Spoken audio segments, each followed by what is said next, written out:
Ferragutti dans son atelier. Bonjour Marilyn. Bonjour Émilie, Je te remercie de m'avoir invitée, ça me fait plaisir d'être avec toi ce matin. très contente de t'accueillir. Donc du coup j'ai quelques questions à te poser et la première c'est qui es-tu Marilyn et qu'est-ce qui t'a amené à faire cet atelier? Alors, j'ai une expérience de comptable qui D'accord. n'a rien à voir avec ce que je propose maintenant. Et depuis l'enfance, j'ai toujours aimé dessiner, peindre.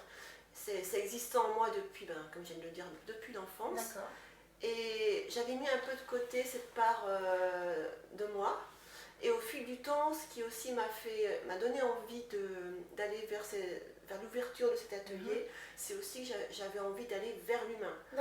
J'ai fait aussi un stage d'art cru en 2012 qui m'a fait connaître cette méthode. Oui, ok. Qui est récente ou C'est Arno Stern qui a inventé ça en 1946. Ah d'accord. C'est un pédagogue praticien et il s'est aperçu que de créer un atelier dans une ambiance particulière, fermée, et où l'animateur praticien est bienveillant, ça permet aux personnes de se détacher de la comparaison, de l'autocritique, du jugement, okay. et ça permet surtout d'aller côtoyer, toucher sa créativité spontanée que chaque humain a en soi. D'accord, ok. Sans jugement finalement Sans jugement, et en fait l'objectif du praticien animateur, c'est de favoriser cette expression libre et de l'accompagner au mieux, et pour qu'il puisse se concentrer et ne plus avoir de crainte du tout et de commencer et d'y aller. À s'exprimer. Et au fil du temps,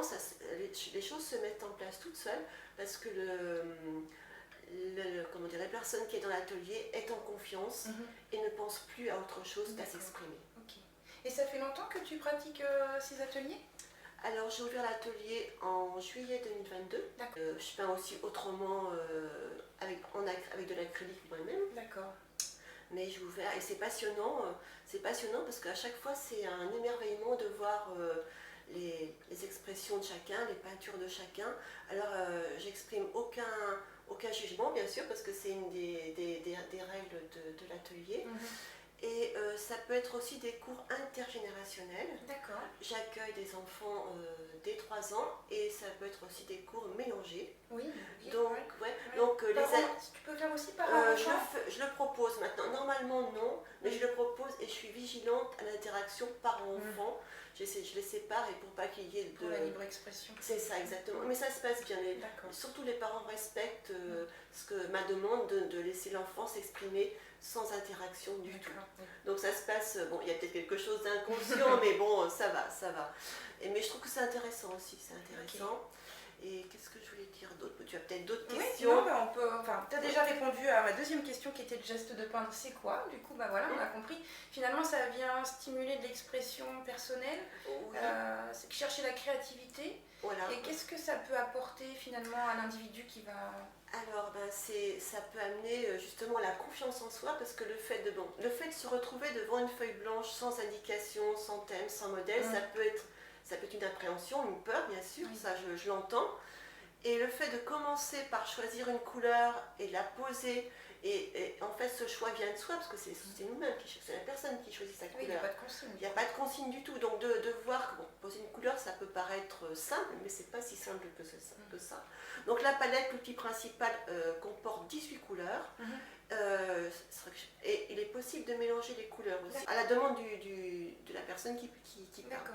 Parce que la personne choisit sa couleur, commence à poser des formes sur la feuille, et elle se rend compte, et comme elle est vraiment dans le lieu, permet vraiment une concentration que je favorise aussi en étant au service de la personne, parce que par exemple les feuilles sont tenues contre le mur par des punaises, et quand la punaise, je dis n'importe, dérange pour peindre au coin de la punaise, le code c'est punaise, donc on m'appelle punaise. On m'appelle punaise, c'est vraiment, et même moi il faut que j'anticipe ce moment-là pour que la personne reste concentrée sur sa peinture. Et puis par exemple aussi, que la personne n'arrive pas bien à doser sa peinture entre la pointe du pinceau dans l'eau, dans le geste, dans l'eau et dans la couleur choisie. eh bien ça peut couler. Ah oui, oui. Ça peut couler, ça peut couler. Donc là, eh ben, la personne me dit coulure, donc je tente d'arrêter la coulure. Bon, parfois c'est possible, parfois c'est pas possible. Et donc il faut vraiment que je sois attentive à toutes les personnes de l'atelier. Oui, tu favorises une réussite quand même dans le geste. Ouais, voilà, c'est ça. Parce qu'en fait, le fait de peindre debout, ça permet de détendre tout le corps. Et c'est pour ça que l'expression est beaucoup plus libre aussi. Ah oui. Ça part. C'est vrai qu'on est plutôt habitué à travailler assis au-dessus d'une table et effectivement déjà ça change même la façon de procéder.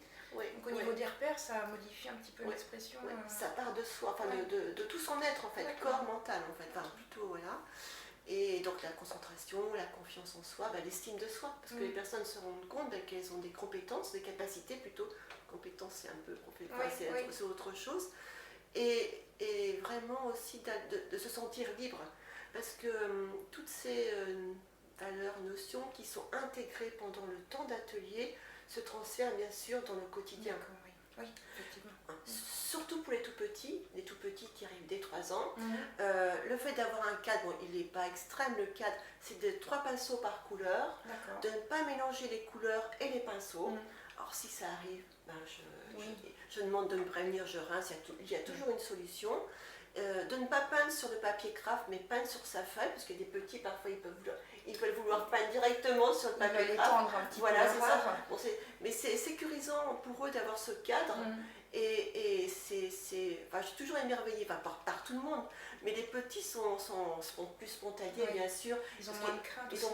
Ils sont moins cadrés, je dirais. Et là, il y a des choses, ils sont spontanés, donc ils y vont, ils n'ont pas peur, il n'y a pas d'appréhension. Donc ils peuvent répéter toujours la même chose. C'est un besoin aussi nécessaire pour l'enfant de répéter toujours la même forme. D'accord. Par exemple, ça peut être des ronds, c'est important de répéter des ronds, ou toujours la même couleur, c'est important. Donc il faut les laisser faire. Et après, de séance en séance, ça évolue en fait.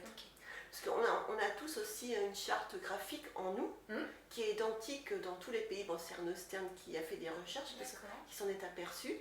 Et bon, elle change un petit peu en fonction des cultures, bien sûr, mais il y a toujours l'arbre, les oiseaux, le soleil.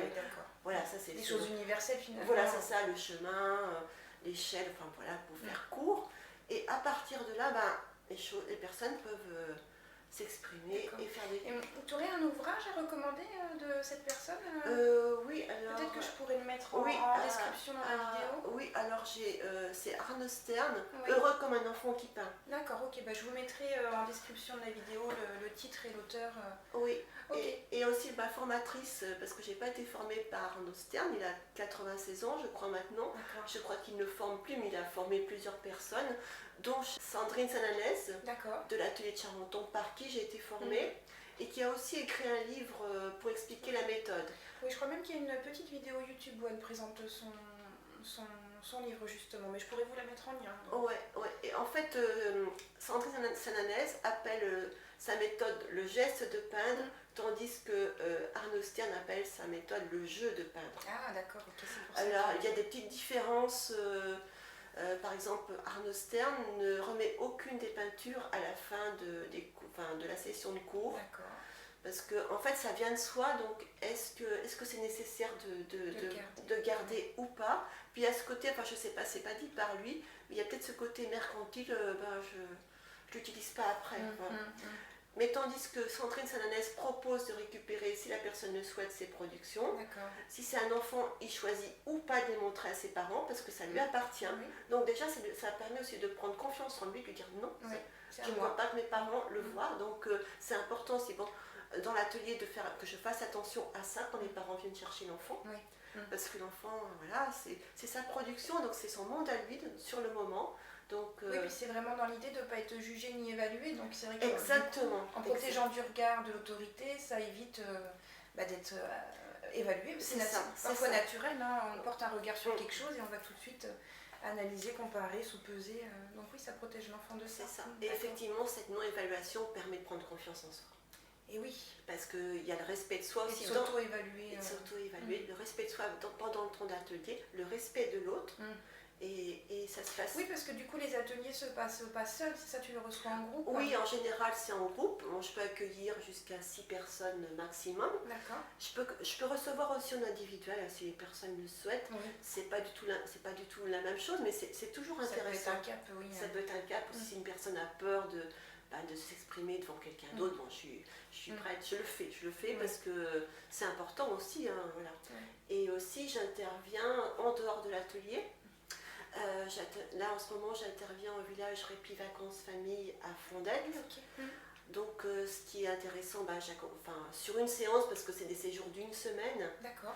Et ce qui est intéressant, c'est des aidants aidés. Et les aider, en fait, ils n'ont pas de crainte de mal faire. C'est le plaisir qui prime. C'est le plaisir qui prime. Dans ce centre-là, c'est des profils particuliers qui sont... Il y a plusieurs profils, Alzheimer. D'accord. Des gens avec des troubles un peu cognitifs. Oui, c'est ça. Aussi des personnes qui ont fait des AVC, des choses comme ça. C'est plus des pathologies. Donc ça peut être adapté même à des personnes qui ont des troubles un petit peu cognitifs. Des troubles de la mémoire. Oui, parce qu'il y a beaucoup de personnes Alzheimer. En fait, une de mes questions, c'est est-ce que au niveau du mélange des pinceaux, est-ce qu'ils allaient se repérer? Eh bien oui, la plupart se sont repérés. Puis quand c'est trop difficile, par exemple par rapport à un handicap physique, bon, je donne les pinceaux à la personne et je la laisse. Je l'accompagne vraiment à proximité. Dans le geste aussi, ça peut arriver. Et la personne arrive un peu à faire toute seule. Et ce qui est vraiment merveilleux, c'est de voir leur sourire en fait. Oui. C'est ça, c'est vraiment. De réaliser quelque chose. Et d'exprimer leur joie, c'est un cadeau en fait. Ils se font un cadeau déjà à eux-mêmes. Ok, donc là je reprends un petit peu le fil de mes questions et en fait on a déjà répondu à pas mal de choses. Est-ce qu'on peut peut-être un peu plus parler pour quel problème particulier ou pour quel besoin spécifique cet atelier pourrait être adapté